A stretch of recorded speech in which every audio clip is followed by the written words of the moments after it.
Hola a todos, buenas tardes, buenas noches, buenos días, allá en la parte del mundo donde estéis y parte del extranjero. Bueno, hoy programa complejo, complicado, porque voy a tratar de analizar cómo está la situación de la guerra en Ucrania, posibles cosas que pueden pasar. Cada vez no paro de hablar, y más allá de que vayan ganando uno u otro, pero todos la gente, analistas, compañeros, gente que sabe mucho más que yo, expertos militares, etcétera, rusos también, pues cada vez vamos, se ve como más pesimista, como que vamos de cabeza a una guerra, y a mí esto cada vez me recuerda más a la Primera y la Segunda Guerra Mundial, en el sentido, no en el desarrollo, sin nada por... No, esos completamente distintos, fueron guerras además ambas distintas, pero sí, por un lado, que la gente que más o menos estaba más o menos bien informada, como digo, en tanto la primera, antes de la primera como de la segunda, la veían venir. Lo que fueron incapaces de ver, lógicamente, es el tipo de guerra que luego se produjo. Nadie pensaba en la Primera Guerra Mundial que iba a ser una guerra de esa intensidad, que durara 4 años, no, se pensaban que iba a ser una guerra pues como la guerra franco-prusiana. Es decir, bueno, pues esto aquí, 3 o 4 batallas jugó mucho, pues ahí se decide quién ha ganado, y pues eso, en Navidades ya terminó la guerra, ¿no? En Navidades de 2014, perdón, 2014, de 1914, pues ya está. Hemos empezado en verano, pues para Navidades esto está resuelto. Efectivamente, no tuvo nada que ver, y las nuevas armas y el desarrollo de las armas durante la guerra, bueno, pues hizo que fuera una guerra que nadie pensó. Una guerra, como suele pasar habitualmente, distinta a las guerras anteriores, con lo cual nadie estaba preparado para esa nueva guerra y pasó lo que pasó. Bueno, pues eso, por un lado, cada vez es como más palpable, ¿no? Es decir, esa sensación de que estamos ante un desastre, pero de los gordos, que va a afectar a toda Europa, que puede llevar a una guerra a gran escala en Europa, que se ve venir, que se ve como los norteamericanos y los europeos especialmente siguen apretando el acelerador de manera inconsciente, cuando tienes un precipicio enfrente y sigues apretando el acelerador sin intención aparente de que vayas a frenar, y si al final se dan cuenta en el último minuto de que nos vamos a caer por el precipicio, me temo que si se dan cuenta, que tampoco está claro, cuando intentan frenar ya no va a ser factible el parar y quedarnos al borde de ese precipicio. Va a ser demasiado tarde y nos caeremos. Por mucho que frenemos no va a ser suficiente. La distancia al precipicio va a ser tan corta que ya la frenada no sirve de nada. Así que esto cada vez se extiende más. Y voy a tratar de explicar una idea que me ronda en la cabeza y bueno, que es la siguiente. Y por eso hablo del dilema de Putin. Y Putin tiene a mí una situación que yo no se la cambio. Para nada, vamos. Muy complicada, muy compleja. Tiene que tomar decisiones tremendas. Y es que, por una parte, los rusos están ganándole la guerra a los ucranianos, esto es obvio, pero la están perdiendo con la OTAN. Voy a intentar explicar esto, que aparentemente es una paradoja. Oiga, me está la gente diciendo, pero si todos sabemos que esto es una guerra de la OTAN contra Rusia en Ucrania, utilizando a los ucranianos como carne de cañón. Efectivamente, así es. Pero no olvidemos, esto lo veremos, sobre todo al final, no olvidemos que la OTAN concibe a los ucranianos como una especie de instrumento sacrificable y prescindible. Es decir, podemos utilizar a Ucrania y a los ucranianos hasta el final, como dijo Boris Johnson, hasta el último ucraniano. No nos importa que maten a todos los ucranianos, nos es indiferente, y hay que exprimir a Ucrania al máximo para que siga una guerra contra Rusia, aunque destruyamos Ucrania permanentemente y aunque al final los rusos se dejen esto como Marte. Esto les da igual a los europeos y a los norteamericanos, les es indiferente. Como es normal. en las guerras que ellos realizan, ¿no? Entonces, bueno, mientras Ucrania aguante, pues seguimos desangrando a los rusos. Y además, vamos a hacer que Ucrania aguante bastante, que pueda aguantar incluso varios años.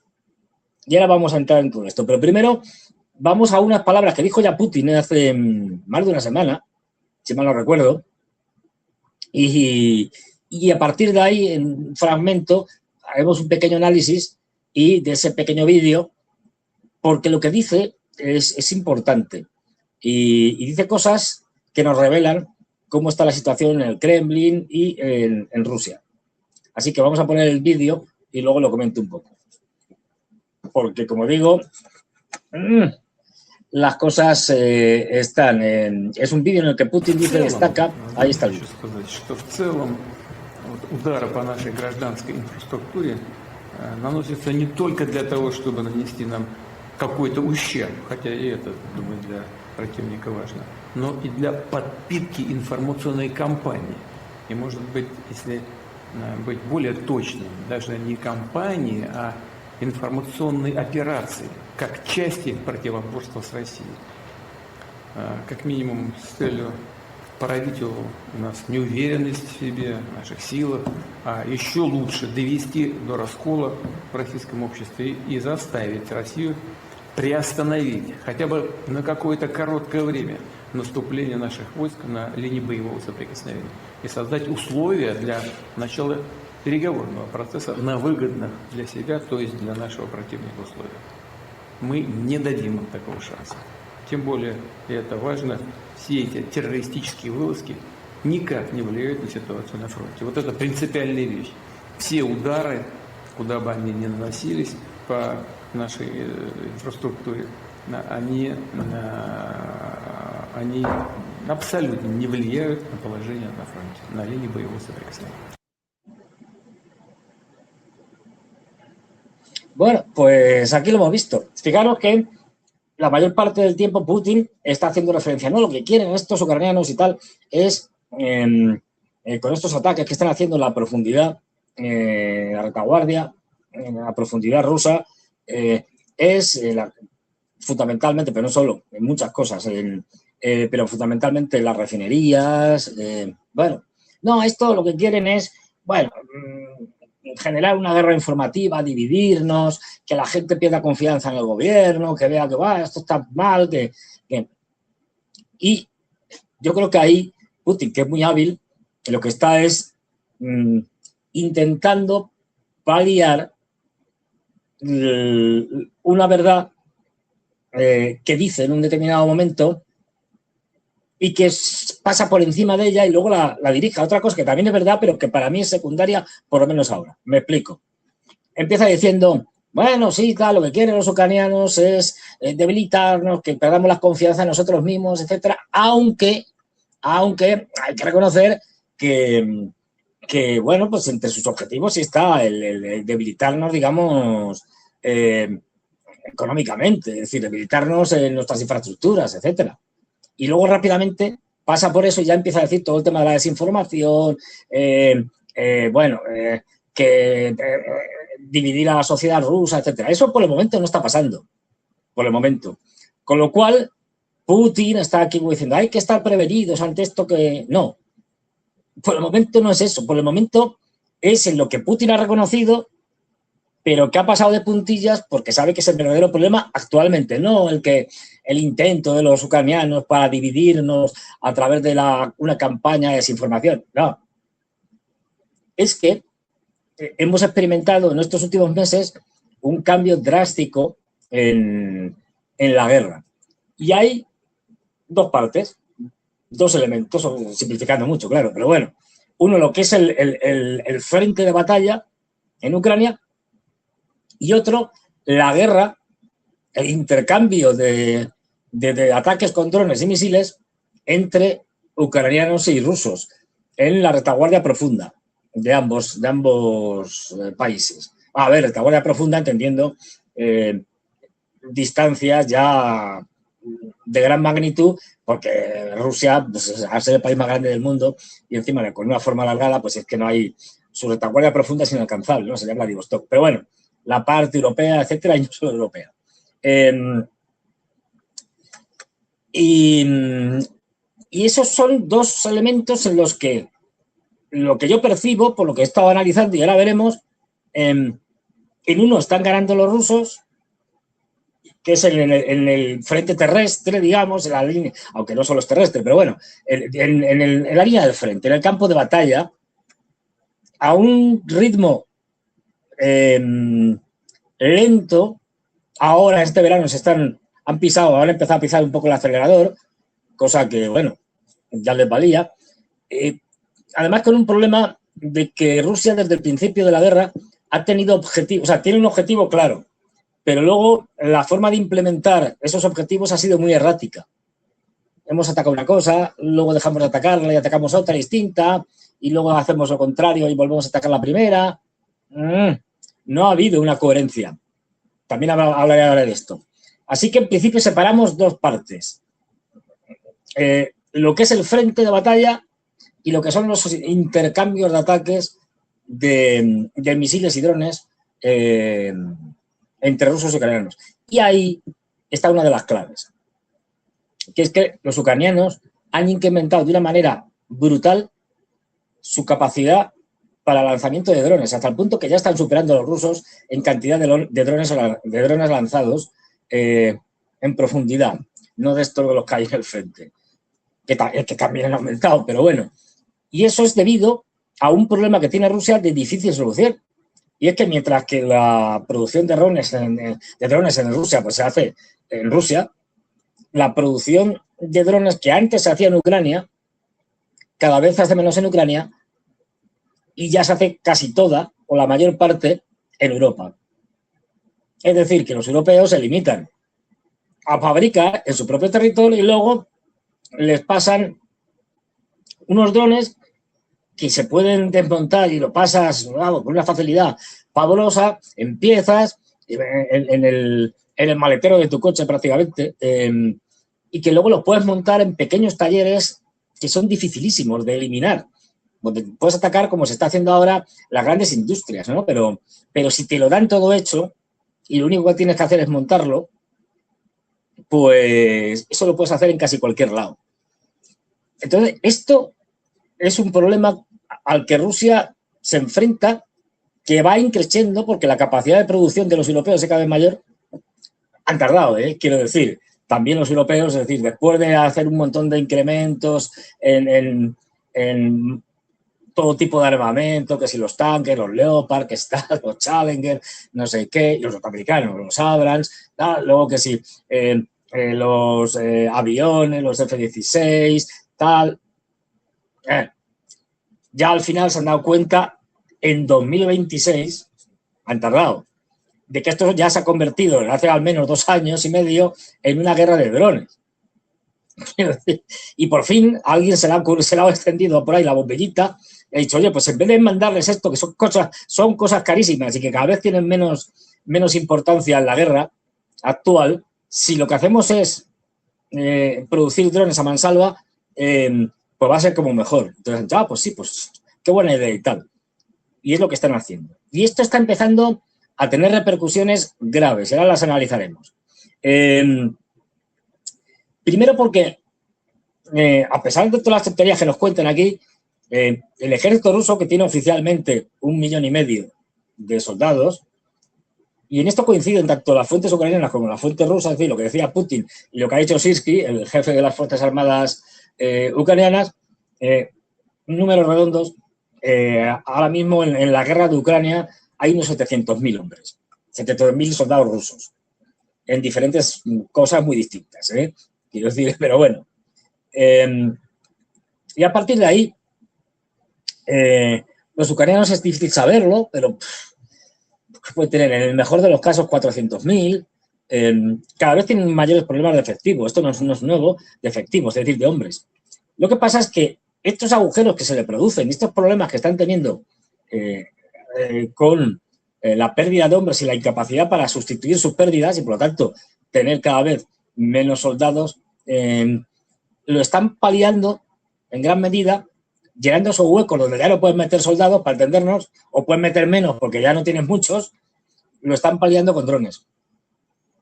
Porque lo que es el campo de batalla se ha convertido ya en una guerra de drones donde es dificilísimo moverse, donde para tomar ciudades, conquistarlas o reconquistarlas, ya no hace falta, como vimos por ejemplo, al principio de la guerra, en Mariupol, un asalto a la vieja usanza y una defensa a la vieja usanza, es decir, cercando una ciudad, tomándola al asalto y tal, calle por calle y tal. No, esto ya ha desaparecido. Ahora mismo, fundamentalmente, la conquista de una ciudad es la conquista de los drones. Los drones van limpiando la ciudad, los drones van atacando lo que es su objetivo fundamental, que es los operadores de drones del lado contrario de los enemigos, y la ciudad la toman muy pocos. Y los defensores también son muy pocos. Por eso estamos viendo grupos reducidos de dos en dos. Es decir, generalmente los rusos, por ejemplo, en la toma de Konstantinivka, se han movido muy habitualmente en 2 soldados que van coordinados con otros 2 soldados que van cerca pero no juntos, y van prácticamente de sótano en sótano para evitar los drones y a ser posible por la noche. Pero es que los defensores más o menos hacen lo mismo. Se atrincheran en los edificios, en sótanos, en tal, y utilizan sus propios drones para evitar a estos pocos unidades rusas que están avanzando, para eliminarlos.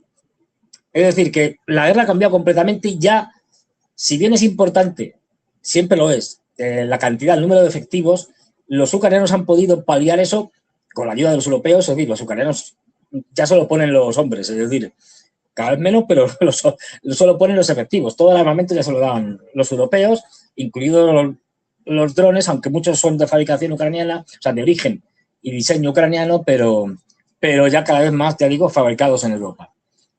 Pues bien, luego vino Putin y nos contó, bueno, mejor no, Putin no, luego vino Peskov, el portavoz presidencial, y en un momento determinado nos dijo lo siguiente. Esto lo leo porque no tiene más historia. Dice Peskov: Rusia está negociando con otros países la posibilidad de importar gasolina. Según él, si las partes llegan a acuerdos sobre precios aceptables, la importación de combustible será un paso más hacia la estabilización del mercado interno. Sin embargo, el Kremlin no ha revelado, decía en ese momento, de qué países específicos Rusia podría comenzar a comprar combustible. Ahí tenemos a Putin. Es decir, que el portavoz de Putin, Peskov, el portavoz presidencial, ya reconocía, en línea con lo que estaba diciendo Putin, de que está teniendo un problema grave. ¿Por qué? Porque como los ucranianos están lanzando cada vez más drones, y esto va a ir increciendo, y los rusos no pueden atacar la producción de drones porque se hace en Europa, pues esto tiene mala solución, y cada vez los ataques son más duros. Para mí ha habido una permisividad absoluta y lentitud por parte del Kremlin, o por parte del gobierno ruso, que ha reaccionado siempre muy tarde, y esto se podía prever.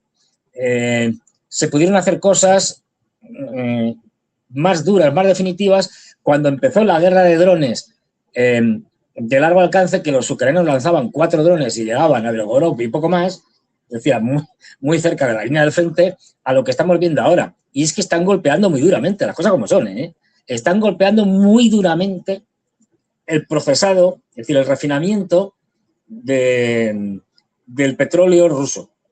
No solo eso, están también atacando muchas cosas más. Y esto le está costando muy caro a Rusia. Ojo, una cosa es el refinamiento, es decir, que ataquen las refinerías y, por lo tanto, los productos refinados como la gasolina estén siendo cada vez más escasos en muchos sitios. Y otra muy distinta es que esto no sigan produciendo petróleo y lo sigan vendiendo cada vez más caro. No, el petróleo lo están vendiendo pero en crudo. Pero refinado tienen que importar. Esto es lo que nos estaba contando Peskov. Ya no tienen suficiente capacidad de refino, como ellos mismos reconocen, para poder satisfacer las necesidades de los ciudadanos y tienen que importar. Esto lo contábamos la semana pasada. Bueno, y esto está pasando al mismo tiempo que están golpeando los ucranianos las líneas logísticas, los rusos también, pero como ya digo, como a los occidentales da igual que maten un montón y destruyan un montón, ellos se limitan a mandar financiación, a mandar camiones, a mandar lo que haga falta, a mandar drones y tal, y ya está. Es decir, les sale relativamente barato, entre comillas, porque no ponen muertos, pues bueno, los muertos los ponen los ucranianos y eso da absolutamente igual. Pues como digo, están atacando las líneas logísticas, están provocando graves problemas en Crimea, las cosas como son. Es decir, no nos engañemos, porque están una y otra vez atacando las líneas logísticas que conectan Crimea con la antigua frontera ucraniano-rusa. Y aquí hay que decir una cosa, en favor y en detrimento de los rusos, depende cómo se mire. Y desde luego en detrimento de los ucranianos. Los ucranianos no tienen problemas en atacar de cualquier manera y de cualquier forma y a cualquier precio. Es decir, atacan con drones y si ven ahí una gasolinera que está llena de gente por ahí echando gasolina, les da absolutamente igual, la revientan, por poner un caso. ¿Que matan civiles? Que los matan, pues ya está. Es que les da absolutamente igual. A los rusos no, claro. Esto habla bien de los rusos, pero lo que estamos viendo es que mientras que los rusos tienen muchas limitaciones autoimpuestas, los ucranianos no tienen ninguna limitación autoimpuesta, porque no se te imponen nada. Atacan lo que tengan que atacar, matando civiles, no matando civiles, destruyendo lo que haga falta. Y esto juega en favor de los ucranianos, en el sentido estrictamente militar, pues no tienen reparos en hacer carnicerías. Bien, esto es importante, que la situación es grave y además, y aquí el caso de Crimea es significativo por lo siguiente. A ver, ahora mismo tienen problemas de suministro, sobre todo en gasolineras y demás, también cortes eléctricos, porque están atacando también la infraestructura eléctrica en Crimea, pero es que no ha habido, por parte de las grandes distribuidoras de petróleo en Rusia, no ha habido inversiones. Es decir, aquí podemos decir algunos nombres como Lukoil, Rosneft, no han invertido, no han creado, no se han metido en Crimea a poner gasolineras, para entendernos. ¿Y por qué no lo han hecho? Desde el 2014, por temor a las sanciones extraterritoriales de los occidentales, las cosas como son. Que Lukoil, Rosneft, etcétera, no se terminen metiendo allí porque, bueno, no han querido ser sancionados por los occidentales porque, como se ha visto, les hace mucho daño, sobre todo por los norteamericanos. Aquí Rusia tenía que haber tenido más previsión, porque en el caso de Crimea estamos hablando de 2014 hasta ahora.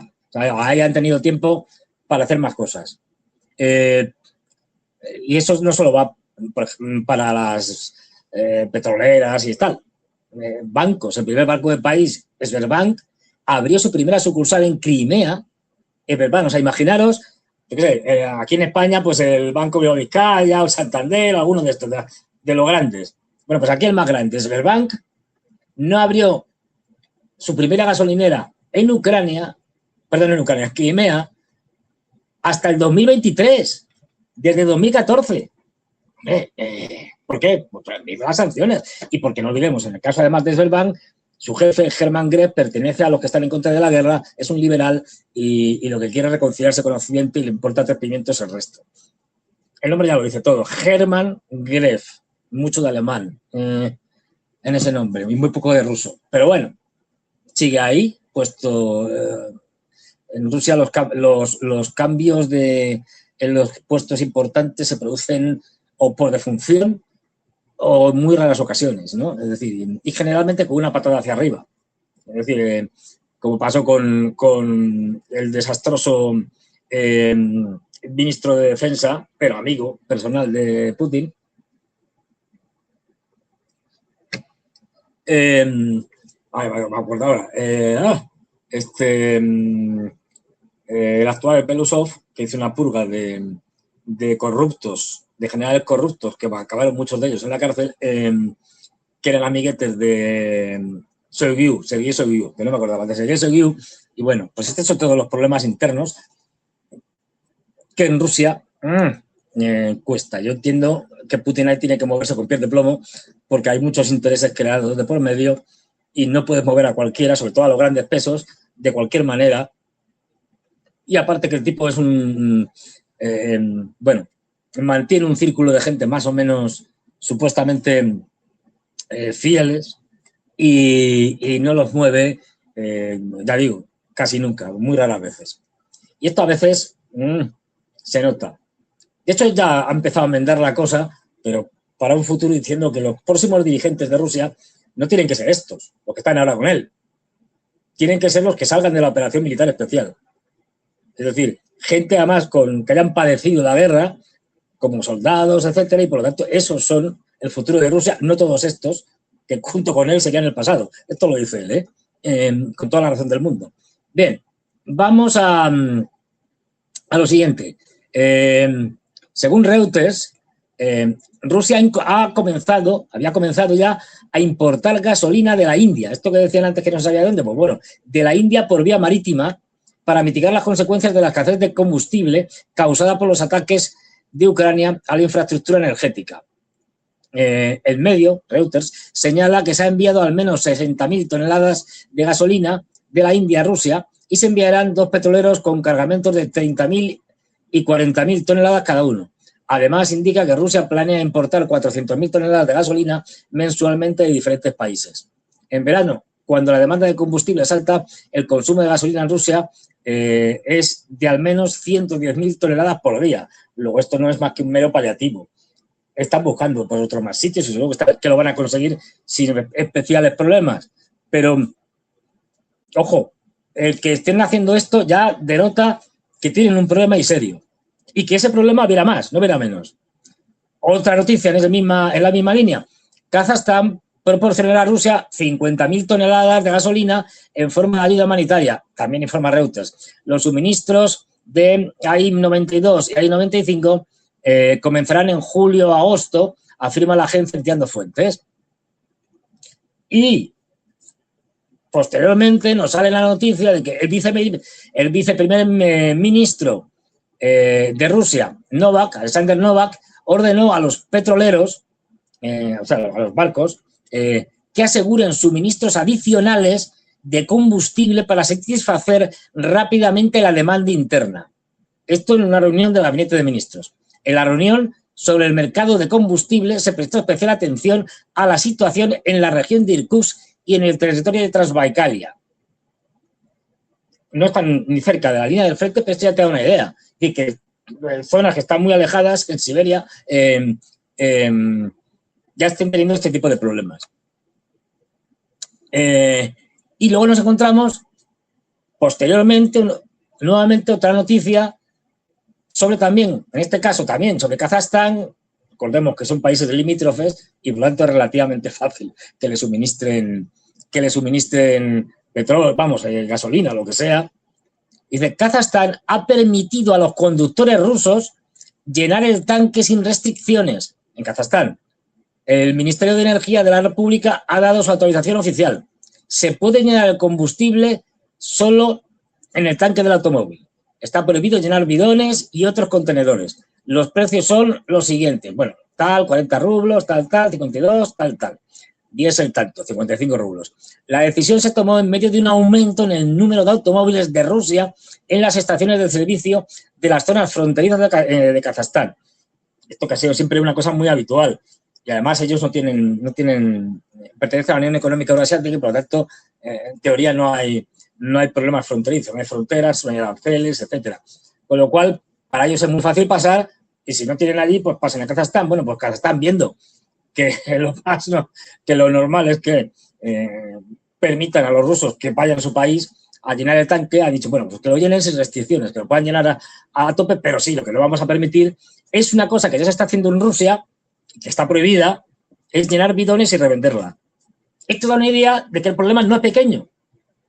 No es pequeño, aunque que esto también es muy ruso, no solo de ahora, es muy ruso y muy soviético y muy de la época de los zares, de negar los problemas o minimizarlos hasta que ya no queda más remedio porque te han estallado las narices.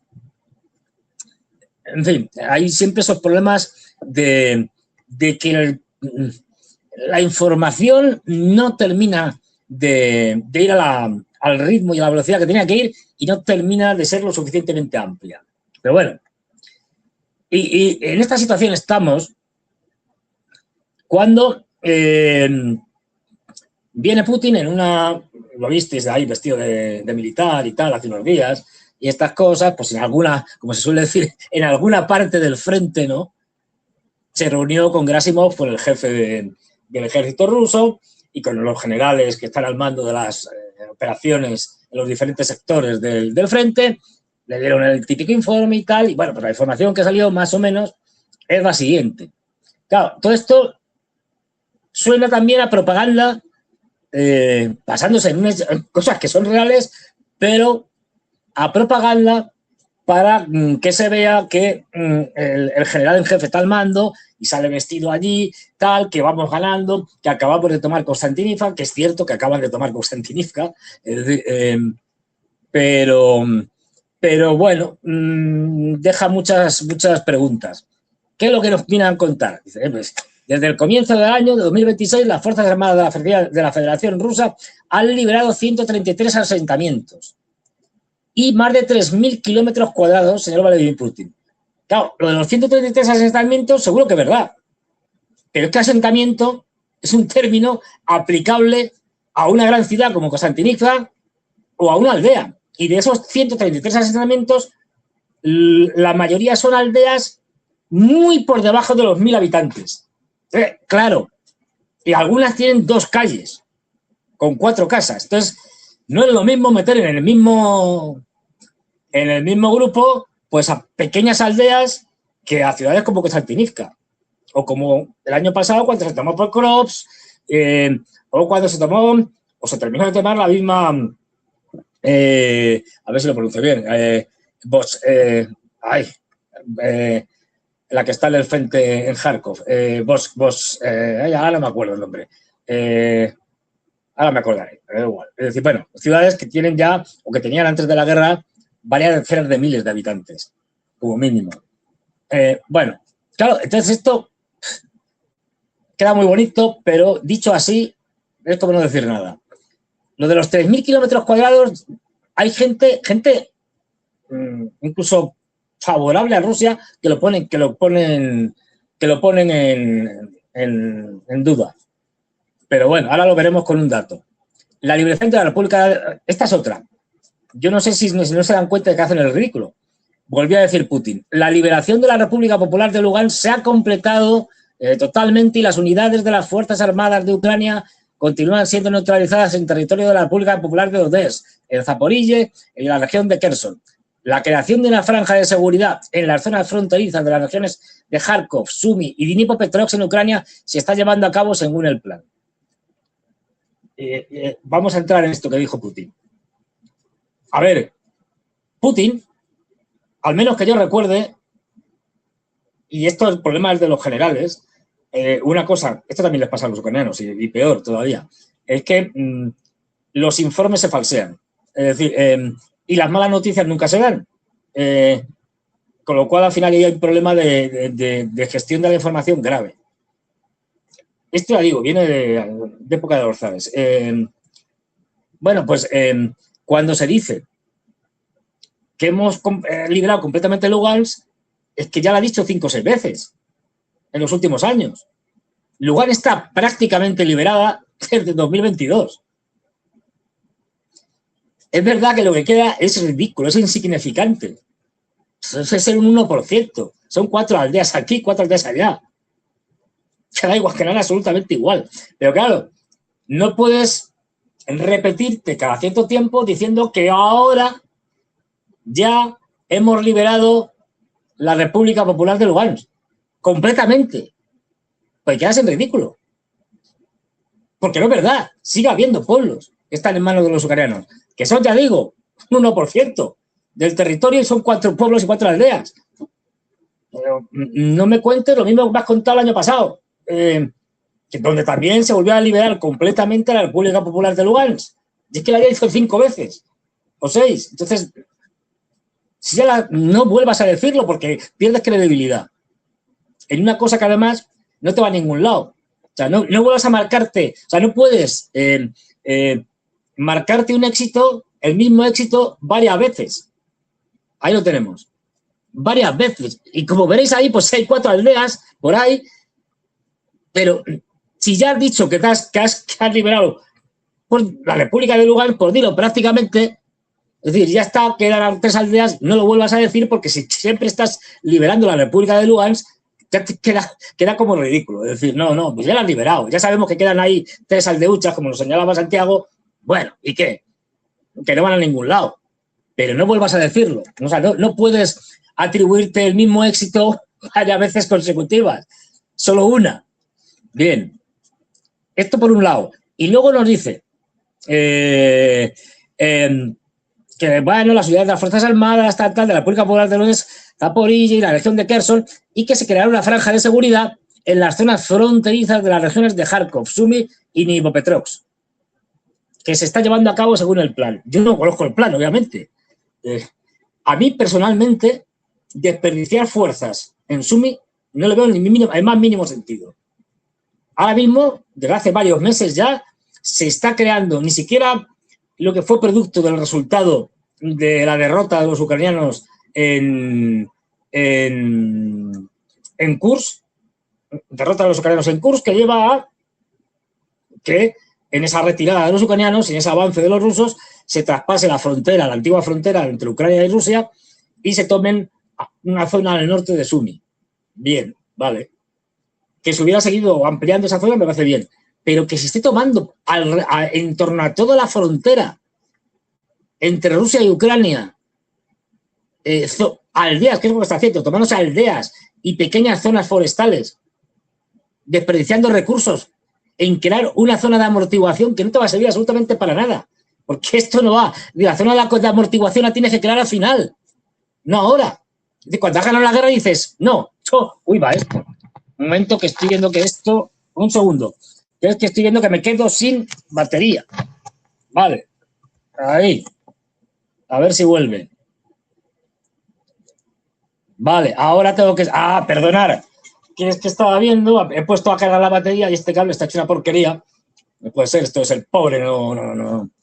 Ya sabéis, tenéis que apuntar, dar likes y tal, a ver si me hago un poco más, con algo más de dinero y estas cosas, porque no puede ser, ni para cables me da la cosa. Bueno, hay un cable que estaba mal y ya lo he retocado y ya he enganchado bien.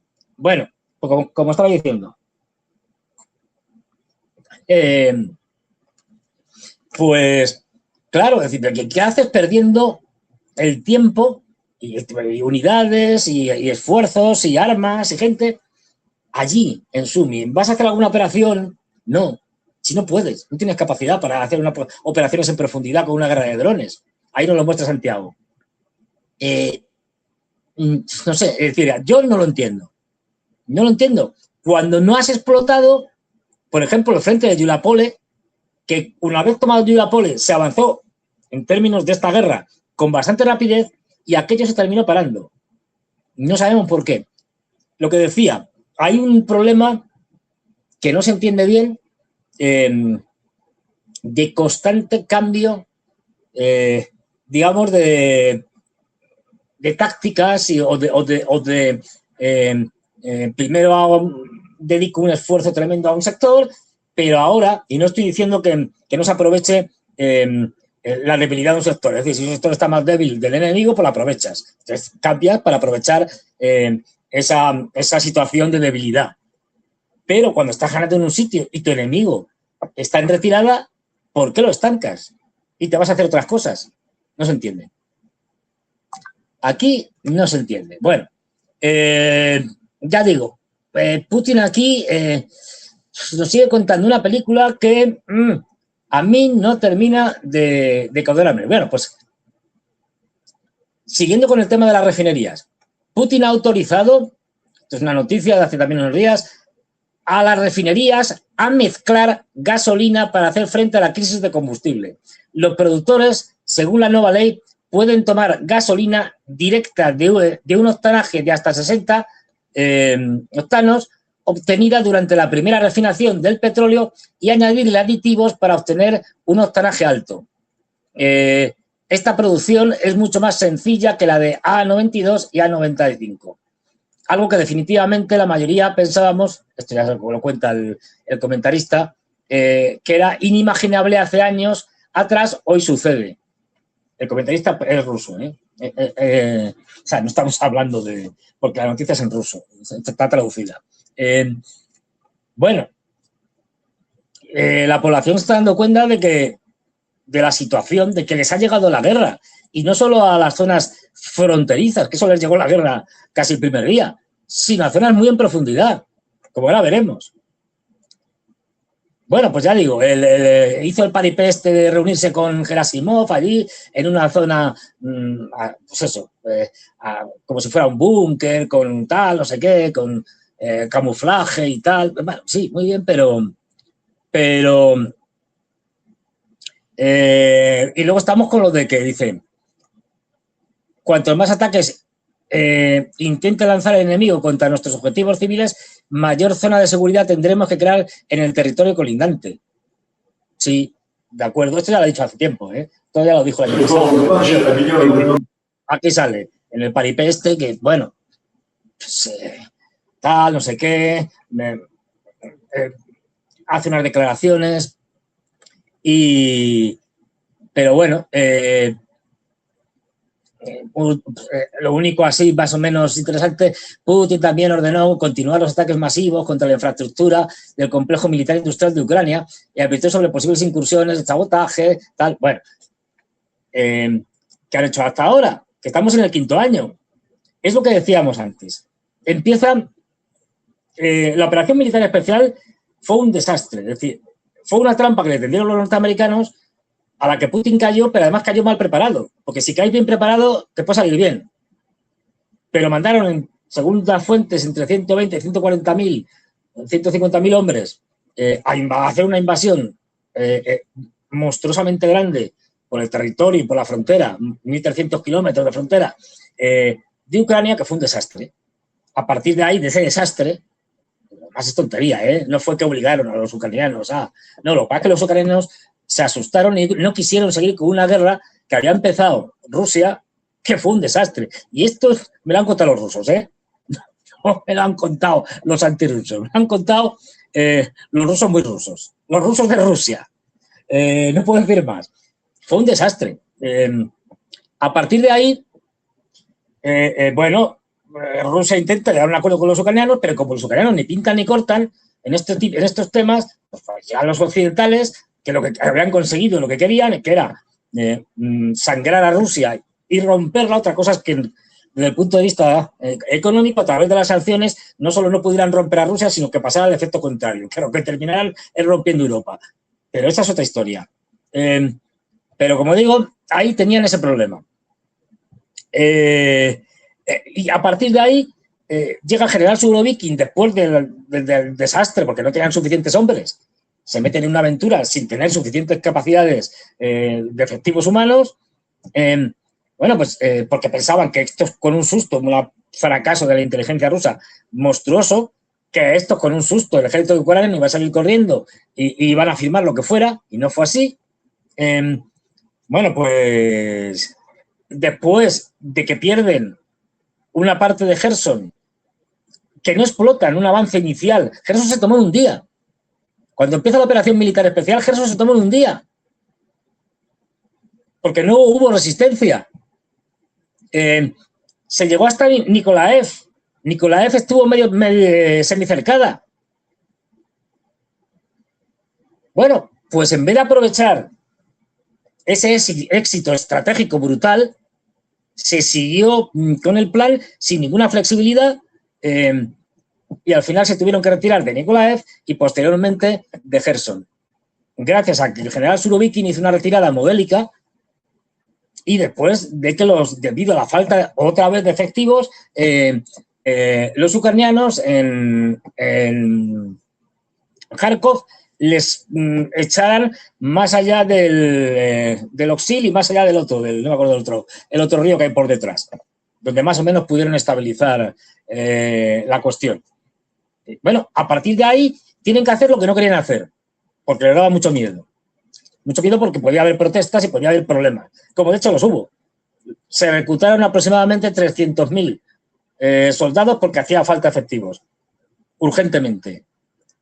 Se fueron más de los que reclutaron, es decir, y no hay obviamente datos fiables, pero lo que sí se sabe es que varios cientos de miles, seguramente más de medio millón de rusos que estaban en edad militar y que podían ser movilizados, y ante la expectativa de que tuvieran que movilizarse más, de esos 300.000 se fueron de Rusia y no han vuelto. La mayoría no han vuelto.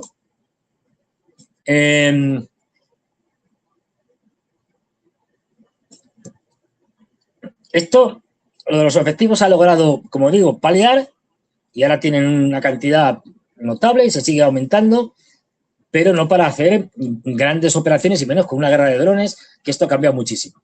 Lo que decía antes, dice, no, es que hemos recuperado 3.000 kilómetros cuadrados. Bueno, habría que ver. Os doy datos, no voy a desglosarlo, pero bueno, es muy rápido, desglosado. En el último mes, en junio, hasta el 20 de junio, es decir, del 20 de mayo hasta el 20 de junio. Avances rusos. En Donetsk, esto es de AMK, lo digo porque es la fuente, ¿no? Es decir, los rusos en Donetsk ganaron 129 kilómetros cuadrados. En Kharkov, 65 kilómetros cuadrados. En Sumy, 24 kilómetros cuadrados. En Zaporilla, 13 kilómetros cuadrados. En Dnipropetrovsk, 5 kilómetros cuadrados. En Lugansk, nada, porque no había nada que ganar. Por eso decía, no tiene sentido estar repitiendo una victoria como si fuera nueva cuando ya no hay nada. Es decir, y en Gerson tampoco, porque en Gerson no se mueve el frente desde hace la tira. Total, ganancias en ese mes, del 20 al 20, 238,6 kilómetros cuadrados. Un aumento del 9,70%, del 9%, casi el 10%, con respecto al mes anterior. Pero es que los ucranianos también avanzaron. Avances ucranianos. Ojo, que los ucranianos este año han conseguido avances, aunque luego algunos de ellos hayan sido revertidos, mucho más importantes que en 2025. Con contraataques que al final nunca pueden ser explotados porque no tienen suficiente personal para poder explotarlos, y no tienen un segundo escalón, no tienen unas reservas suficientes para poder avanzar, pero que les han creado muchos problemas como se les crearon en Kupiansk. Todavía están luchando en Kupiansk. No sé ya cuánto llevan, año y medio, desde que no, ya lo perdí la cuenta. Bueno, en realidad desde el principio, porque Kupiansk ha sido tomada primero por los rusos, luego tomada por los ucranianos, y entonces está intentando ser retomada por los rusos. Pero bueno, al final, es que dices, en Donetsk los ucranianos han tomado 82 kilómetros cuadrados, en Zaporilla 63, en Dnipropetrovsk 45, aquí ha habido un pequeño desastre para los rusos, en Kharkov 42, en Kherson nada, 0, en Sumy 0 y en Lugansk 0. Entonces, al final, total de territorio recuperado por los ucranianos, 233 kilómetros cuadrados, un 21% más que el mes anterior.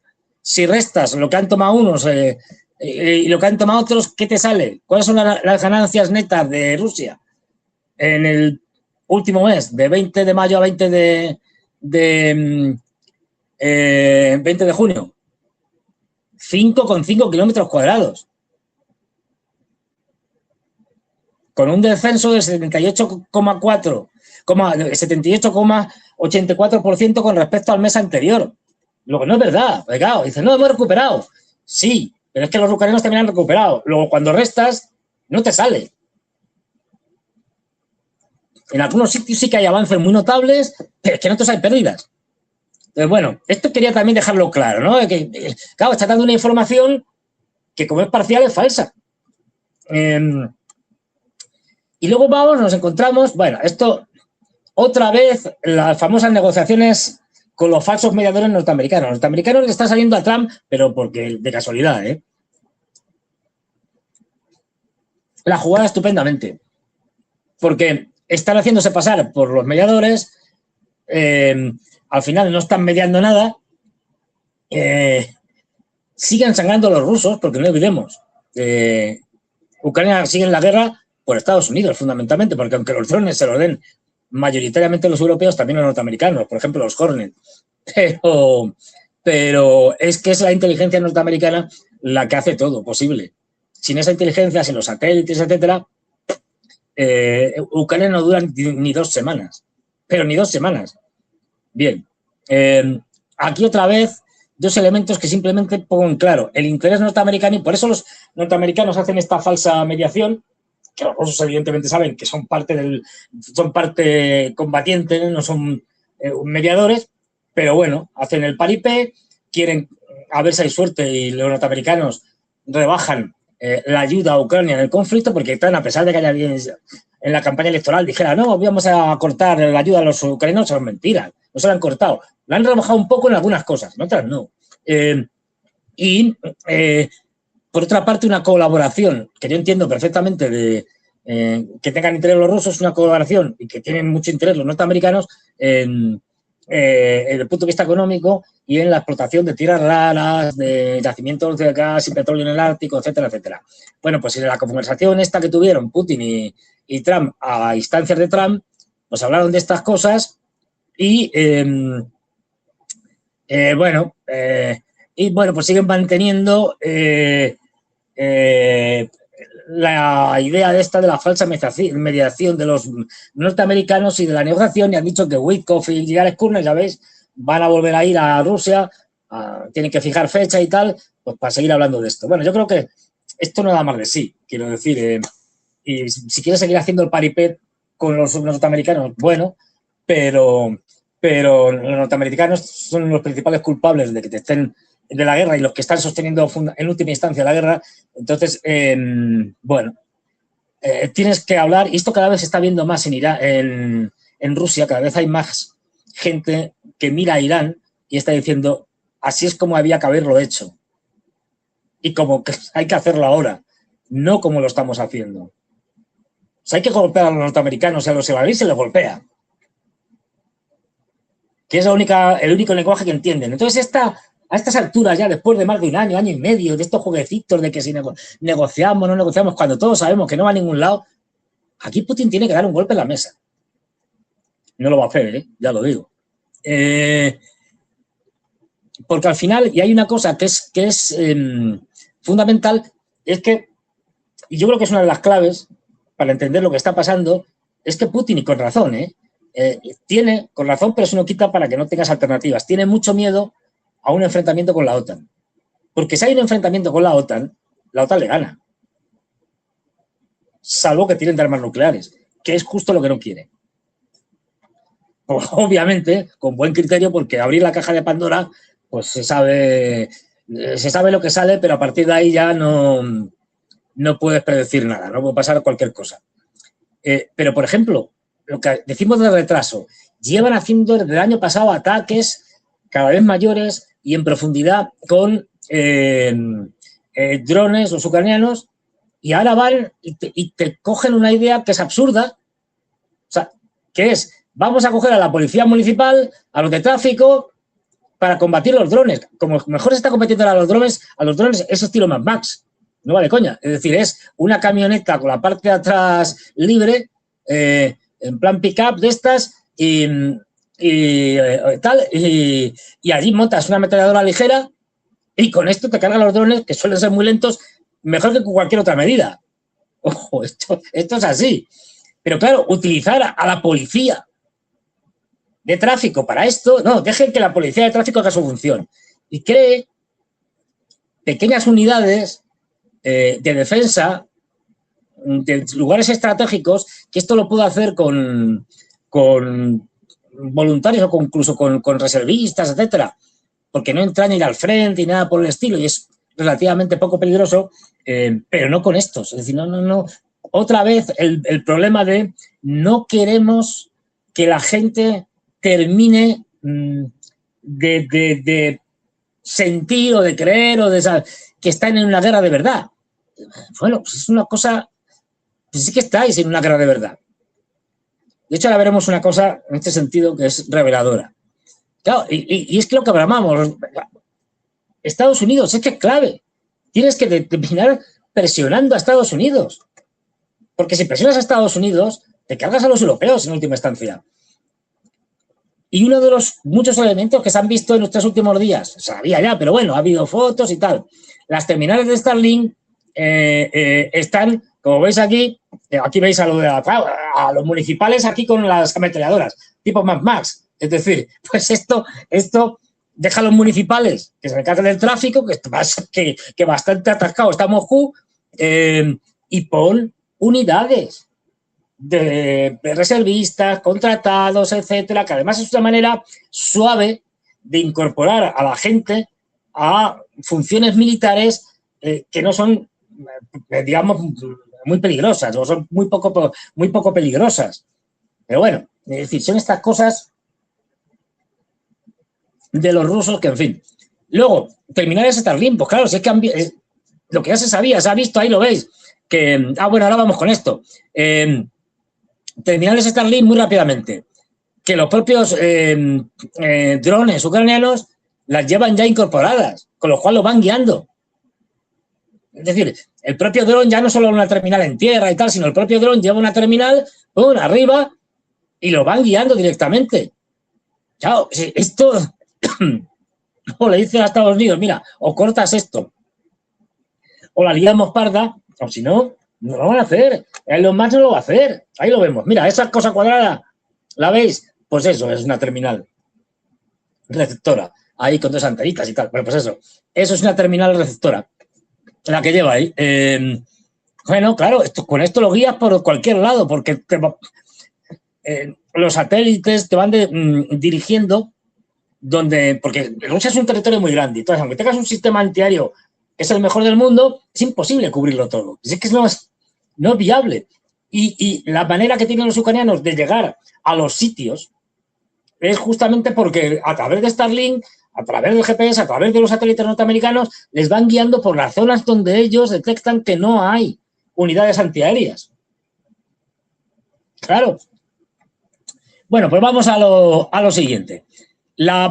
Una de las últimas cosas que ha dicho Dmitry Peskov, el portavoz presidencial, por fin por lo menos lo han dicho ya, parece que se han enterado, a ver, lo saben, pero hay que reconocerlo, es decir, y lo demás, seguir con lo de operación militar especial, bueno, pues la puedes denominar como quieras, pero lo que hay es lo que hay. Ha dicho Dmitry Peskov, hay una guerra, es una guerra real. ¿Saben por qué hay guerra?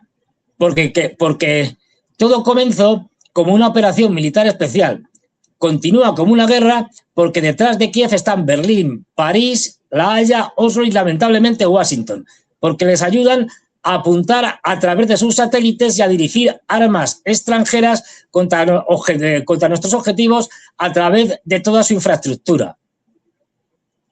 Por fin, 4 años y medio han tardado en reconocer, que no saber, que están en una guerra. Actuar en consecuencias. El Kremlin tiene que actuar en consecuencia. Ya que Dmitry Peskov ha dicho esto, hay una guerra y es una guerra real, hombre, por fin, pues actuar como si estuvierais en una guerra y no esta guerra a medias que nadie entiende. Con la mano atada a la espalda, como digo yo, en fin, es una cosa, pero fijaros cómo está la situación. Pues claro, las cosas empeoran y cada vez, como van a lanzar los ucranianos más drones, se les van a colar más. Esto es inevitable. Aunque derribes 200 o 400. Si es que ya ha habido, esto no se cuenta, pero ya ha habido alguna vez que han llegado a lanzar hasta 2.500 drones. De todo tipo, ¿eh? Pero, y la mayoría de los de arriba pues son muy malos, pero fijaros, lo digo porque se va a liar y esto lo están buscando. Es decir, ya sabéis que el gobierno de Ucrania está buscando provocaciones permanentemente para que los rusos respondan con brutalidad y terminar de arrastrar a europeos y norteamericanos a la guerra directa. Pues la otra ya están. Bueno, noticia de hace 2 o 3 días, como mucho. Las Fuerzas Armadas ucranianas llevaron a cabo un ataque con un dron contra la torre de refrigeración del bloque 2 de la central nuclear de Kursk, que se encuentra en construcción, en la ciudad de Kurchatov. según informó el gobernador Alexander Hinstein. Leo textualmente: anoche el enemigo intentó atacar el bloque 2 de la central nuclear Kursk 2. Según la información preliminar, un dron impactó en la torre de refrigeración del bloque 2 de la central nuclear de Kursk, que se encuentra en construcción. Afortunadamente, el sistema de torres de refrigeración aún no ha sido puesto en funcionamiento. ¿Y cuando esté puesto en funcionamiento, qué? ¿Qué? Han dado en una parte, porque en esto no hay mucha precisión, han dado en una parte este dron, que era una torre de refrigeración que no estaba en funcionamiento, que estaba en construcción, en uno de los reactores que está en construcción, y bueno, pues da igual, es decir, no pasa nada. Y si dan los que ya funcionan de la central nuclear de Kursk, ¿qué? ¿Qué? Si pasa un Chernobyl en Rusia, ¿qué? ¿Qué es lo que quieren los ucranianos? Por otra parte, ahora veremos las burradas que dicen. Bueno, pero ya llegamos a lo que ha sido el colmo de estos días.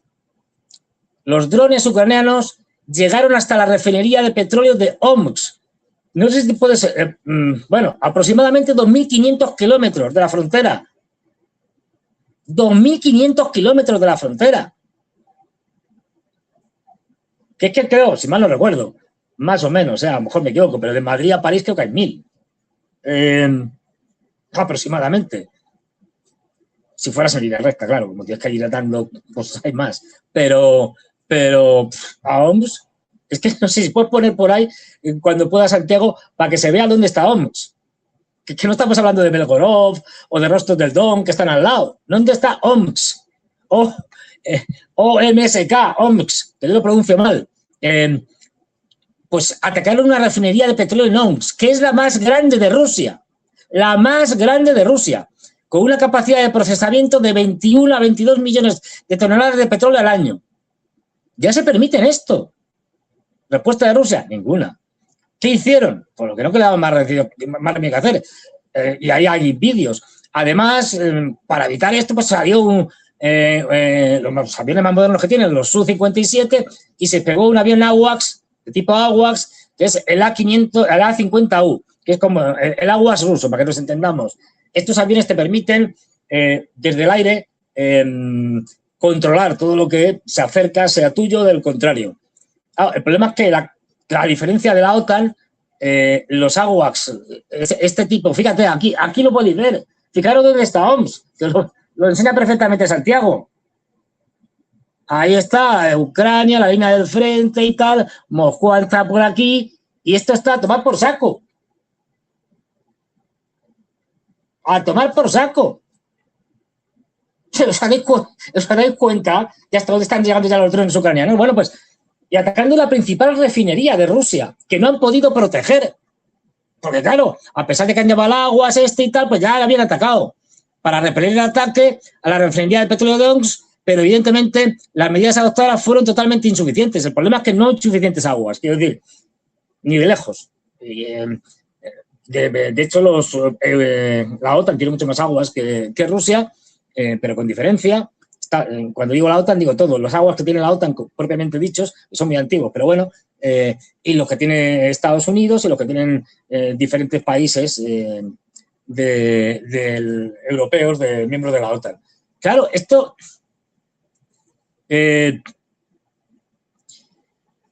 otro desastre, otra cagada. Es decir, bueno, la intentarán corregirla y tal, pero así las cosas no van bien. Y en un texto de aquí, de un artículo, dice, como era de esperar y predecible, los ucranianos atacaron la refinería de petróleo de Omsk. ¿Cómo pudieron los drones recorrer 2.500 kilómetros? Pues te lo explican. Hay dos métodos principales. Uno, reducir el peso de la carga útil y, en consecuencia, aumentar la reserva de combustible a bordo. Y dos, un cálculo de navegación adecuado, teniendo en cuenta las condiciones actuales del viento. Es decir, si el viento sopla con una velocidad normal en la dirección del dron, este automáticamente volará mucho más lejos de lo previsto. Y cuanto más fuerte sople el viento en la dirección correcta, más lejos podrá volar el dron. En realidad, ya debemos aceptar, dice el articulillo este, que no podemos proteger con los medios actuales los objetivos tan fácilmente atacables como las refinerías y los tanques de combustible. Debemos anticipar que el enemigo destruyó las refinerías reparadas una y otra vez. Esto significa que no deben protegerse y repararse.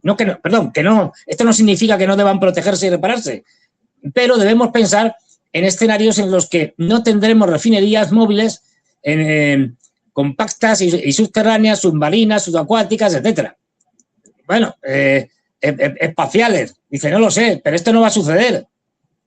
Pero es evidente que el enemigo puede lanzar hasta 500 drones contra un objetivo si lo necesita.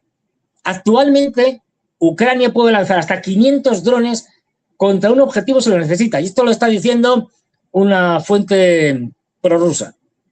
Y mañana serán más drones, drones más misiles, porque le están construyendo misiles, aparte de los que tienen de los británicos, los franceses y tal, para los ucranianos, el profeso, los británicos, por ejemplo.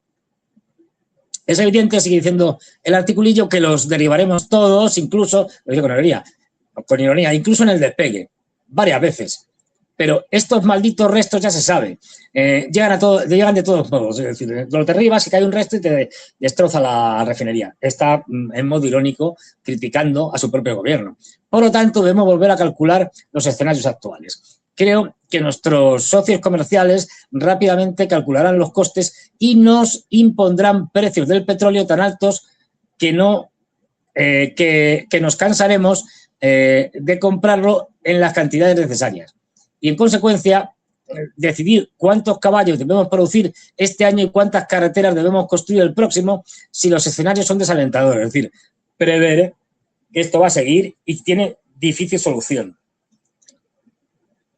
Hasta el punto de que ya, con la aprobación del gobierno, evidentemente, algunas grandes empresas del sector están tomando medidas por su cuenta. Los medios de comunicación rusos informaron que Gazprom, una empresa estatal de petróleo y gas, la mayor gasística de Rusia, pública, con diferencia, y la empresa más grande de Rusia, por capitalización de Musatel, ha llegado a un acuerdo con el Ministerio de Defensa ruso para crear grupos móviles, lo que hemos visto antes con las camionetas Mad Max, grupos móviles de fuego antidrones para proteger las instalaciones de suministro de petróleo y gas de Gazprom. Pues claro, los contratistas que se ofrezcan como voluntarios supuestamente firmarán un contrato de 3 años con la reserva de movilización de Rusia y recibirán pagos de empleo de Gazprom, así como pagos del Ministerio de Defensa ruso, que le van a pagar los dos, el Ministerio de Defensa y Gazprom. Tendrán unos sueldos altos. Los grupos móviles de fuego son pequeños equipos de infantería ligera que normalmente operan desde camionetas, como los que hemos visto, con armas pequeñas o ametralladoras ligeras montadas en el vehículo, diseñados para ser rápidos, maniobrables y para contrarrestar los ataques de los drones de largo alcance, que son muy lentos todavía. Pues claro, es decir, ya, ¿te la quieres esperado para esto? En fin. Es la única forma eficaz por el momento de detectar drones y derribarlos de forma eficiente. Lo que decíamos antes, una opción más cara es emplear los AWACS, radares aéreos, pero Rusia no tiene suficientes AWACS, con lo cual pues queda igual. Pero es que luego tenemos más. El Financial Times nos dice lo siguiente. La inteligencia estadounidense está indicando al ejército ucraniano las rutas óptimas para evitar las defensas aéreas rusas. Eso ya lo sabíamos, ¿eh? Pero bueno, ya te lo reconoce el Financial Times. Esta información se está utilizando para lanzar ataques contra refinerías de petróleo de Rusia, informa el Financial Times, citando funcionarios ucranianos de alto rango. El Financial Times, citando datos de la firma de análisis polaca Rochan Consulting, afirma que desde principios de 2026 los drones ucranianos han atacado las refinerías de petróleo rusas al menos 194 veces, 11 veces más que en el mismo periodo del año pasado. Y más que la van a atacar, si les están guiando los norteamericanos. Ya te lo reconoce hasta el Financial Times, te lo reconocen ellos mismos. ¿Qué más quieres? Y sigues con el teatrillo de que seguimos con las negociaciones y tal. En fin, bueno, vale. Y vamos, ya digo, es decir, claro, el ataque a la refinería de Oms, que ha tenido bastante éxito, te os ha dicho de paso, pues ha provocado que la red de estaciones de servicio más grande de Oms, de la ciudad, ha suspendido por completo la venta de gasolina, por completo, a particulares después del ataque de ayer. Según NG 555, la red Topline detuvo la distribución de combustible tras la interrupción de los suministros de la refinería y aún no se conoce cuándo se reanudarán estos suministros. Pues claro, ya veremos cuánto tarda en reaccionar el gobierno ruso, que nos tardará y veremos cómo reacciona.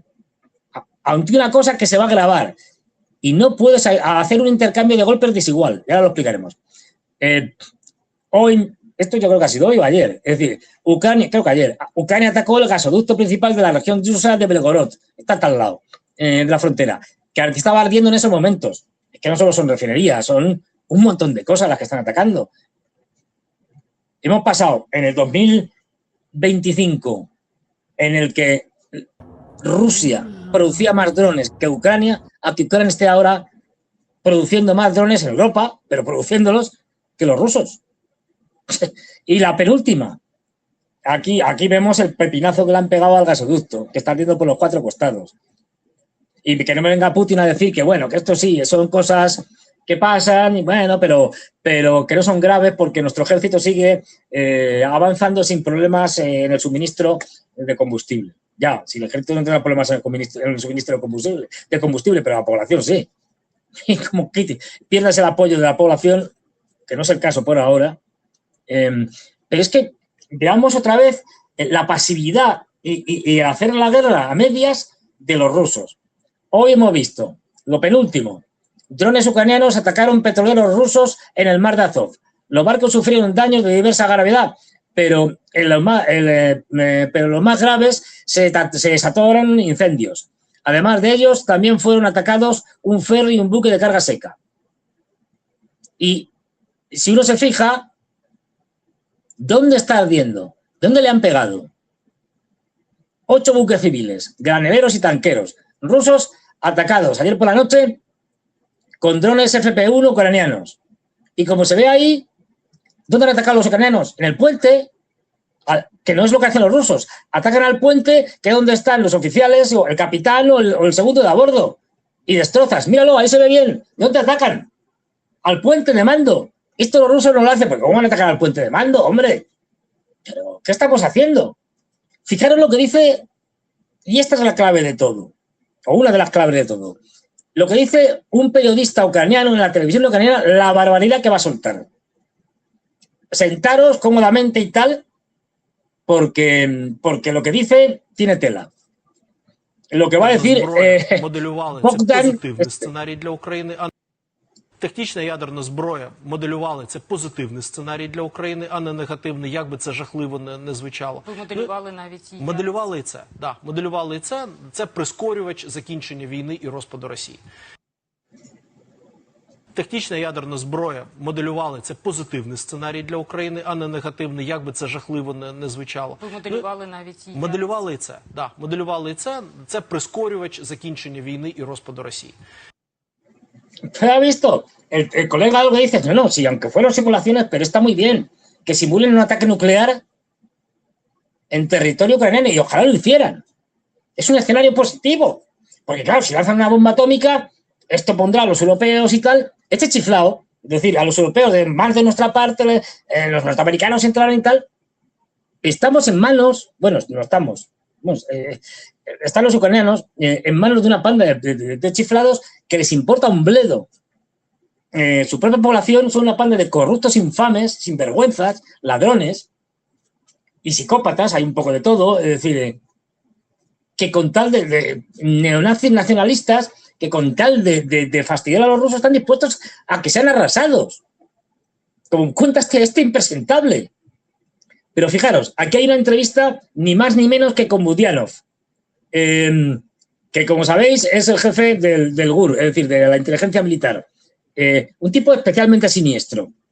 Y hay un momento clave en la entrevista, luego lo diré, donde dice una cosa que nos retrata muy bien a la élite que está gobernando Ucrania y no se entiende qué hace Rusia sin atacar a esta élite que caotizaría mucho la cadena de mando y las estructuras del Estado, pero por alguna razón los rusos siguen sin tocarlos. Pero fijaros lo que dice el Budanov, el impresentable este, Budanov. Yo siempre digo, Є один дуже Budanov. особливий, це Польща. Ви самі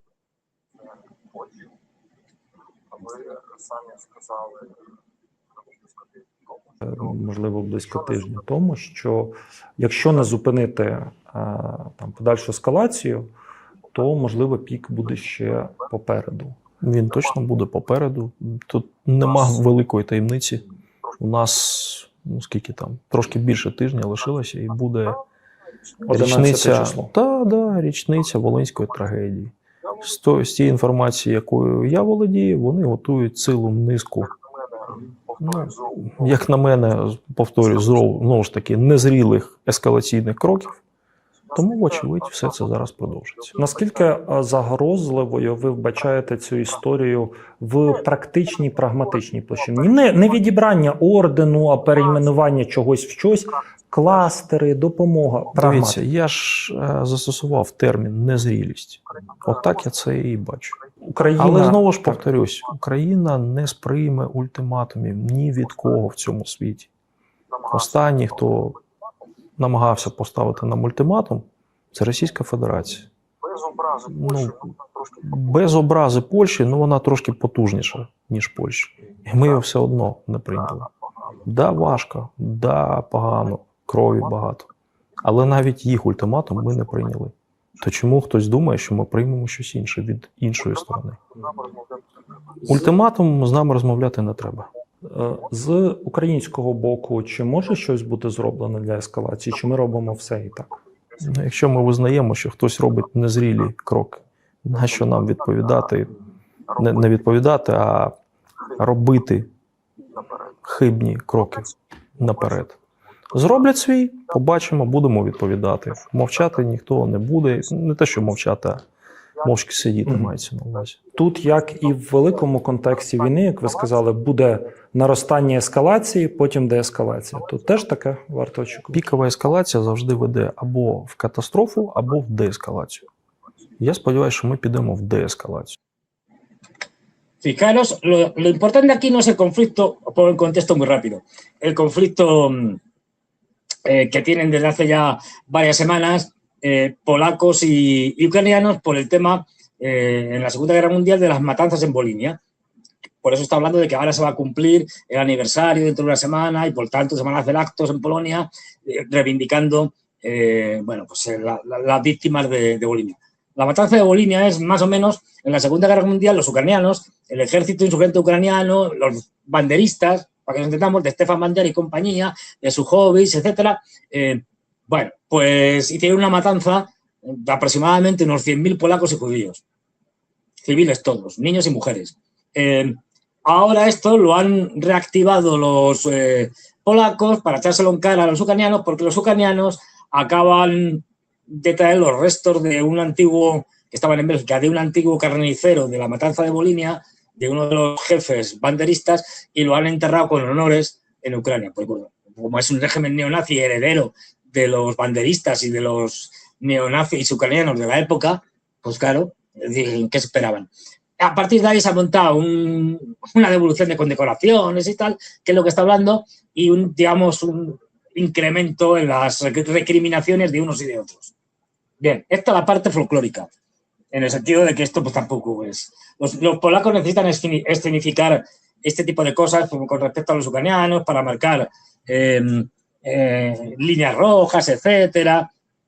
No creo que vaya a ir a ningún sitio, excepto si los polacos tienen algún plan al respecto, o es una ruptura para luego quedarse en el futuro con la parte ucraniana limítrofe a Polonia, que la reivindican.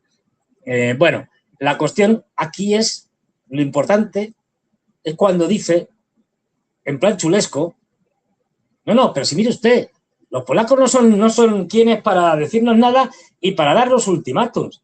¿Usted cree que le vamos a hacer caso a los polacos, a los ultimátums de los polacos, cuando ni siquiera hemos aceptado el ultimátum de los rusos? Y los rusos son mucho más fuertes que los polacos. Que el ultimátum de los rusos nos llevó a la guerra y nos costó, como dice, sangre, destrucción y muerte. Solo falta añadir, nos importa 3 pimientos. Pero es más o menos lo que dice. No aceptamos ultimátums. Claro, un banderista que está dispuesto, como pasó con los alemanes en la Segunda Guerra Mundial, a llegar hasta el final. Eso, hasta que los soviéticos tomaron Berlín al asalto, defendido por niños recién reclutados.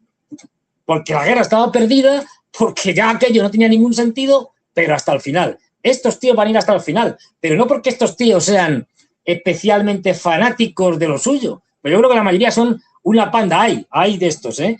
Pero los que están en el poder, la mayoría lo que son unos corruptos inmorales que lo que quieren es mandar, tener poder, meterse mucho dinero en el bolsillo y luego ya veremos. Y que por supuesto les importa un pimiento Ucrania y sacrificar toda Ucrania y a los ucranianos. Pero claro, es decir, ya te están poniendo uno de los gravísimos problemas. De hecho, luego Buyanov dijo: Ucrania podría luchar durante años si mantenemos el apoyo occidental. Claro, esta es la idea y esta es la clave. Los ucranianos, sacrificables. Los dirigentes ucranianos, los primeros que están dispuestos a sacrificarlos. Les importa un pimiento que acaben con todos los ucranianos y que destruyan y arrasen Ucrania a los rusos. Como si les tiran armas nucleares, si lo están deseando. Esto es así. Es decir, con lo cual, Ucrania se va a prestar hasta el final al juego de la OTAN. Y el juego de la OTAN es desangrar al máximo a los rusos, utilizando a Ucrania, que saben que la van a sacrificar en los altares de la guerra, pero les da absolutamente igual. Y ahora, además, sabiendo que estamos en una guerra de drones, tenemos la capacidad de producir drones en Europa, drones, fábricas que en principio no van a ser atacadas por los rusos por ahora. No nos creemos el farol de los rusos de que amenazan con que en el futuro puedan atacarlas, porque los rusos hasta ahora lo único que han hecho es marcar líneas rojas y nunca han cumplido con esas líneas rojas, con lo cual pues no tienen credibilidad ninguna. Así que seguimos fabricando drones como churros, que además son baratos, no como los Leopard, que nos cuestan una millonada, y esto les está dando una ventaja a los ucranianos. ¿Por qué? Porque a diferencia de los rusos, que sí les importan sus civiles, a ellos no. Y a los de la OTAN menos. Entonces, tienen un problema. ¿Por qué? Porque la OTAN va a seguir suministrando cada vez más y va a superar la capacidad industrial de los rusos, sí, la va a superar en la producción de drones, y va a atacar cada vez con mayor profundidad. Y ahora te ha atacado la refinería mayor de Rusia, en Omsk, a 2.500 kilómetros, y te ha atacado una central nuclear, y ya veremos qué es lo siguiente. Pero, ¿hasta cuándo? ¿Hasta cuándo van a seguir así en el Kremlin? Yo entiendo que tengan miedo a la OTAN, porque es una organización muy poderosa, la organización más poderosa de la historia de la humanidad, con armas nucleares y con una panda de chiflados incompetentes dirigiéndola, con lo cual toman decisiones equivocadas que puede pasar cualquier cosa. Pero esta conducción de la guerra es un desastre por parte de los rusos. Y ahí viene lo que yo decía al principio. La guerra actualmente la están ganando los rusos contra los ucranianos, y aquí ya igual que machaques el frente. O sea, tú el frente, y esto que quede claro, tú el frente en el Donbass, tú llegas y tomas Sloviansk y Kramatorsk, si tomas el Donbass y tal. Sloviansk y Kramatorsk no lo van a tomar en un día, ¿eh? Konstantinivka han tardado como 10 meses en tomarla. Sloviansk y Kramatorsk pueden tardar, nunca se sabe, ¿no? Pero teniendo en cuenta que son ciudades mayores y que son 10, 11 meses, un año, ¿eh? Que no es nada fácil. Bueno, algo menos, me da igual. Luego, no olvidemos, Rusia constitucionalmente, después de los referéndums de 2022, tiene que sí o sí recuperar, por las buenas o por las malas, lo que queda de Gerson, lo que queda de Zaporilla y, como digo, lo que queda de Donbass. Supongamos que recuperas todo, ya tienes Lugansk, Donetsk, Zaporilla y Gerson, que constitucionalmente son rusas, dentro de Rusia. Y dices, vale, ya, hacemos la paz. Los ucranianos te van a decir que no. Y la OTAN detrás diciendo a los ucranianos que no. ¿Por qué? Pues como a la OTAN le importa abstecimiento lo que les pasa a los ucranianos, lo va a seguir utilizando para destruir las capacidades industriales de los rusos y militares de los rusos a base de drones. ¿Qué pasa? Que hacen lo de la famosa estupidez esta de la línea de amortiguamiento, que en principio decían de 12 kilómetros. ¿A dónde vas con 12 kilómetros? Eso no es nada, aunque la hagas de 100. Aunque te quedes con... Vale, sigo machacando en tierra al ejército ucraniano. Y me quedo con, ya digo, con todo este gama me quedo con Odessa, con Nikolaev, con Dnipropetrovsk, con Kharkov y con Sumy. ¿Y qué? Si esto es una guerra de drones. Esto se parece cada vez más a lo que ha sido la guerra, a lo que sí, hasta ahora. Ya veremos cómo continúa, pero bueno, esto no puede continuar de otra manera. Pero aquí porque no tenían contacto terrestre. La guerra entre Irán y Estados Unidos e Israel. Si es que tú puedes tomar todo lo que quieras, Ucrania es muy grande, tú no tienes suficientes efectivos para tomar toda Ucrania, y da igual, como si tomas todo lo que hay al este del Dnieper, te van a seguir lanzando cosas desde Lvov. Porque les da igual. Es decir, porque a esta gente le importa un pimiento su país, sus civiles, su población, sus ciudadanos, y a la OTAN menos. ¿Qué plan tiene Rusia? No se sabe. Sí, bueno, sí se sabe. Seguir como hasta ahora. Esto es lo que nos están diciendo. Seguir destruyendo las capacidades militares ucranianas en el frente, y eso se traduce en avances. Tenéis que cada vez hace falta menos gente, porque cada vez la guerra de drones se está convirtiendo en una guerra en la que con que tengas casi solo operadores de drones, pues poco más, y una logística para ello, y esto va a ir creciendo. Y al final esto nos va a llevar a un ataque, al escenario Karaganov, a un ataque necesario a los europeos, que puede ser a los bálticos. Por los bálticos yo no creo que se vaya a montar una muy gorda, pero nunca se sabe. Es decir, y si los europeos dicen, bueno, nos da igual, lo del ataque a los bálticos ha sido una demostración, pero no es verosímil, no es creíble. Y los norteamericanos detrás, que no olvidemos que los norteamericanos son parte del juego, no son los mediadores. Y dicen, no, ahora es la buena, hay que seguir desgastándolos. Lo de los bálticos nos da igual. Que han atacado a los bálticos, que les ataquen. Aparte que atacar a los bálticos tampoco es, no me acuerdo si es en Lituania, creo que es en Lituania o Letonia, Lituania creo que, pero da igual. En uno de estos allá tenemos a 5.000 alemanes que están en una base militar, junto con los holandeses. Quiero decir que los bálticos ya tienen un montón de bases de la OTAN, con lo cual ya no es solo atacar a los bálticos. No olvidemos que todos los aviones, los bálticos no tienen aviación, con lo cual toda la protección aérea se la da a la OTAN. No es algo tan sencillo. ¿Y qué es lo que están haciendo los europeos, los imbéciles de los europeos? Pues tenemos que aquí el Stubb, el presidente de Finlandia, diciendo la siguiente barbaridad al Financial Times. Los líderes de la OTAN entienden por qué Ucrania ataca el territorio de Rusia y creen que es necesario aumentar la presión. Los ataques exitosos con misiles y drones han cambiado la evaluación de la situación por parte de los socios occidentales, incluidos los Estados Unidos. Ucrania ahora está en la cima en el campo de batalla, opina el imbécil Stubb, el presidente de Finlandia.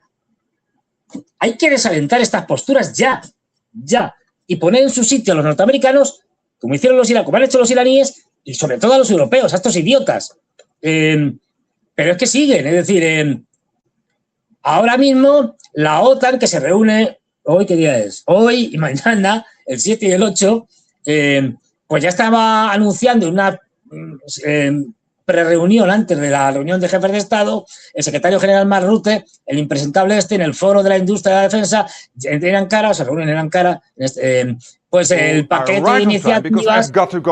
Mira, aquí lo tenéis, escucharle.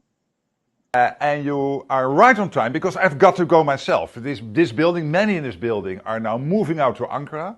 You will have, as you know, the summit there on Tuesday and Wednesday, so tomorrow and the day after. We will have to discuss the credible spending plans, when it comes to industry, producing more, but also when it comes to Ukraine, making sure that Ukraine has what it needs to stay as strong as possible in the fight, and of course to be in the best possible position when peace negotiations start. So. Pues aquí lo habéis visto, Marrute.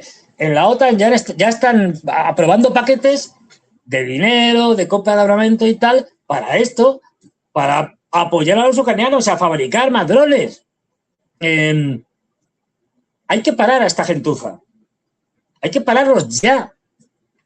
Los rusos no pueden permitirse 2 años más de guerra. O sea, se la pueden permitir, pero los costes van a ser mayores.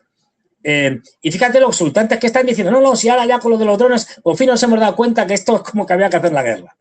La Ursulina, y con esto ya termino, y hago una última reflexión, la presidenta de la Comisión Europea, Ursula von der Leyen, prometió a Kiev nueva financiación para la introducción de drones tras los ataques aéreos rusos contra las instalaciones de fabricación de drones en Ucrania.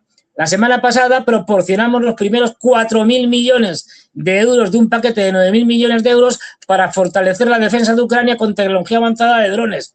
Más vendrá pronto, dijo. Más dinero. Este dinero no tiene la Unión Europea, no tiene problemas. Ni la OTAN en sacarlo, lo saca de nuestro bolsillo, de los contribuyentes, que como estamos atontados, no nos enteramos de nada, y además somos mansos y hiperindividualistas, y no vamos a hacer nada, pues nos seguirán exprimiendo en los impuestos y dedicando una mayor parte de nuestros impuestos a esto y una menor a las pensiones, a los salarios, a todo. Es decir, como ya han anunciado muchas veces, irán subiendo la edad de jubilación. En Alemania ya quieren ponerla a los 70 y luego pues a los 72, a los 75, a los 85, a los 125, que si la ponen a los 125 no va a haber problemas con el pago de las jubilaciones, porque no hay ni uno. Es decir, todos muertos. Bueno, pues esto es lo que hay. Si no se le da un correctivo fuerte por parte de los rusos y dejan de jugar a no se sabe qué, es decir, y hacer la guerra a medias, pues esto va a ir a más. Y las consecuencias van a ser peores, porque entonces va a haber una profecía autocumplida de que acabaremos en una guerra nuclear. Porque esto es lo que se está jugando, ¿eh? No se está jugando otra cosa. Lo que se está jugando es que si al final Rusia se siente extremadamente debilitada, no tiene que estar ni siquiera perdiendo la guerra, porque en cualquier caso, si la pierde, va a tirar de armas nucleares. Ya lo ha dicho Putin en su momento, y para eso se modificó la doctrina nuclear rusa. Ojo. Pero con que vayan viendo que esto ya no tiene corrección única y exclusivamente a través de la guerra convencional, van a tener que tirar de armas nucleares, aunque sea demostrativamente. Y a partir de ahí veremos qué pasa. Pero aquí se están equivocando. El Kremlin se está equivocando. Siguen manteniendo la misma tónica. Siguen haciendo lo mismo. Pisan un poquito el acelerador ahora. Como digo, están poniéndole más énfasis. Nos contaban, están atacando las estructuras, las fábricas de armamento que han hecho los 4 años antes. ¿Atacar qué? Una de las primeras cosas que se atacan son las fábricas de armamentos del enemigo. La conducta errática, esta que he descrito, de que primero con el general, lo diré, a ver ahora, con el general Surovikin, empezaron a hacer una cosa genial, es decir, que era deselectrificar, cargarse las centrales, bueno, los repetidores eléctricos, las subestaciones eléctricas ucranianas, con lo cual estaban acabando con la capacidad de energía eléctrica de los ucranianos. Bueno, pues esto, sin saber por qué, lo cortaron en 2023, no han vuelto a tomarlo en serio de manera consecutiva, repetitiva, hasta 2025, hasta el verano de 2025, y ahora han vuelto a dejarlo, porque como pasa el invierno, y ahora cambian de objetivos. Ahora nos dedicamos a cargarnos, porque no lleva la iniciativa, es decir, porque están siempre a la reactiva. Es decir, ahora, visto lo visto, que están atacando con drones nuestra línea logística, nos dedicamos también a atacar las líneas logísticas del enemigo y atacamos sus gasolineras. Joder, ¿habéis tardado 4 años en daros cuenta de que las gasolineras son importantes para la logística del enemigo? Que se hacen no solo por tren, sino también por camión. Cosas que te dejan patidifuso. Dices, bueno, ¿por qué? Este bandazos. Bueno, pues a lo que iba, finalmente. la reflexión es, Rusia machaca a los ucranianos, cosa que les importa 3 pimientos a los europeos, pero los europeos machacan a los rusos a través de los ucranianos. No se juegan nada por ahora, es decir, porque como se dedican a mandarles dinero de nuestros bolsillos y drones fabricados en Europa que no pueden ser atacados por los rusos, también pagados de nuestros bolsillos, no hay problemas, y Rusia sigue sin tener una respuesta firme ante eso. ¿Qué es lo que va a pasar? Que tomarán el año que viene Kramatorsk, Slaviansk, lo que sea. Pues como ya habéis visto, estos están dispuestos a todo. Esta panda de gerifaltes que gobierna Ucrania, a sacrificar a Ucrania, oye, pues mira, seguirán, ¿y qué van a hacer? Porque ya digo, no, en las negociaciones, suponiendo que... Porque, a ver, yo creo que allá Putin lo que quiere es proclamar la victoria, quedándose con los sitios que he dicho, que constitucionalmente tiene que recuperar sí o sí, que son Gerson, Zaporilla, Donetsk y Lugansk. Y con alguna cosa más, si lo tiene, y los ucranianos lo van a decir no. O van a decir sí, pero van a seguir haciendo la guerra. Es decir, esto no va a ningún lado. O Rusia se pone firme ya mismo, o si no, al final se va a tener que poner firme, pero en situaciones peores para Rusia, donde va a tener que dar una respuesta más dura y donde vamos a ver qué hace Europa y qué hace Estados Unidos. Y entonces acabaremos en una gran guerra europea que ya veremos cómo se desarrolla, pues se puede salir de muchas maneras. Ojo, cuanto más tarden peor, porque los regímenes europeos, esto que llamamos democracias liberales, que no son nada de democracias, yo los llamo regímenes, como todo, es decir, los regímenes europeos que evolucionan rápidamente hacia dictaduras puras y duras, si esperamos 2 años, es que van a quitar los pasaportes a los jóvenes y los van a punta de bayoneta, los van a obligar a ir al frente. Y si no, el tiempo. Como están llevando a los pobres ucranianos que los están raptando en Ucrania. Bueno, pues eso que estamos viendo en Ucrania, el reclutamiento forzoso a través de secuestros en la calle, lo terminaremos viendo aquí. Si no, el tiempo. Salvo que los rusos decidan que tienen que empezar una guerra como es debido, como son las guerras, no una guerra a medias.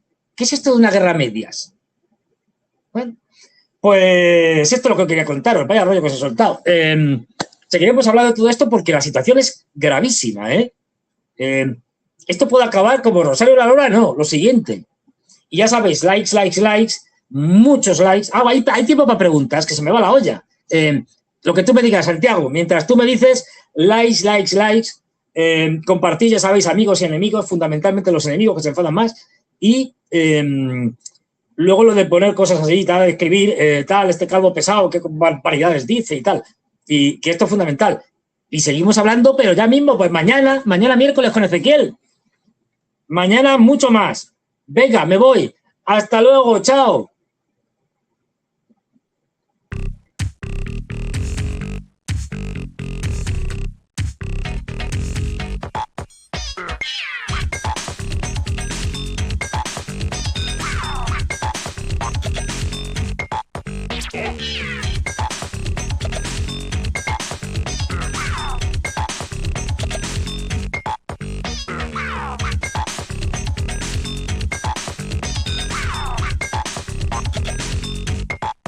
Yeah.